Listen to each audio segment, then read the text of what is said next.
On the day of our wedding anniversary, I found out I was pregnant. I slipped through the rain to the private lounge where Daryl was spending the evening, wanting to surprise him. Outside the door, through the gap left ajar, I heard him talking with his friends about a surprise he had planned for our wedding. Josephine still has no idea she's been sleeping with both of us. Every winter, I send my twin brother to take my place with her. Through the crack in the door, amid the roar of laughter, I caught sight of a man who looked almost identical to Daryl. Imagine the look on her face at the wedding when she sees that video of my brother on top of her. I clutched the pregnancy test results in my hand, ready to storm in and demand to know why he'd done this to me. But then I heard Daryl's voice again. Sarah's career has taken off. Josephine served her purpose. Sure, she lost her family and her career because of me, but I gave her a few good years of the high life. I'd say we're even. The casual indifference in his tone sent ice through my veins. A man who had done everything in his power to hurt me for the sake of another woman. I was done with him. And everything he had stolen from me, I would take back, every last piece.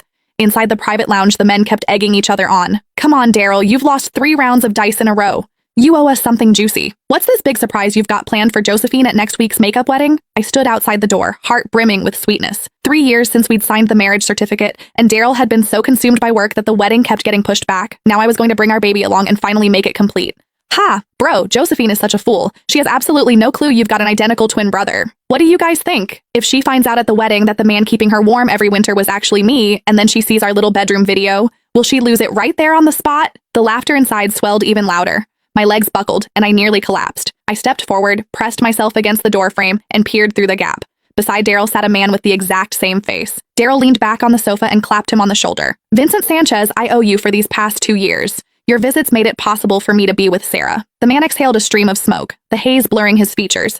I don't get it, bro. Sarah was your college crush, so why'd you marry Josephine? Even in bed, she's boring as hell. I'm so sick of her. The men who usually greeted me with fawning smiles and called me Mrs. Sanchez were now leering and cracking vulgar jokes. I stood frozen, struck as if by lightning, unable to move, but the fury inside me burned hotter with every second. I drew a deep breath, gripped the door handle, and steeled myself to charge in and confront Daryl.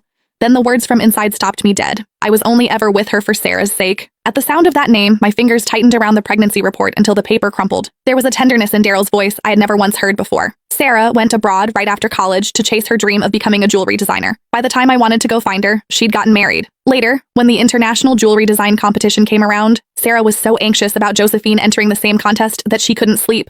It broke my heart. I knew I had to help her. Gasps of admiration erupted around the room, everyone praising his devotion. I stood outside the door, and the memory of that accident years ago crashed over me. Cold sweat soaked through the back of my dress. The man on the sofa wore an expression of pride and tender indulgence. None of you would ever guess. I personally planned Josephine's car accident, so she'd miss the competition. Sarah sailed to victory using the designs I gave her. Josephine's so stupid. She even saw the winning piece afterward and said it looked familiar, but she never figured out I'd stolen her work.